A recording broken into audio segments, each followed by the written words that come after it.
how to edit and change search engine robots on Bigcommerce isn't quick. Hello guys, in today's video I'm gonna show you how to edit and change it.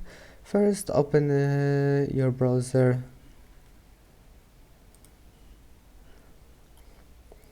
and then once you're here, click settings and now just scroll down until you find website, click on it and scroll down, and here we'll find search engine robots. If you want to edit it, just remove anything you want here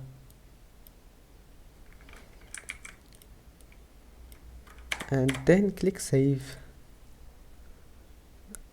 I hope that can help you, and that's it for today's video. If you like this video, please don't forget to like and don't forget to subscribe, and thank you for watching this video until the end, and see you in the next video.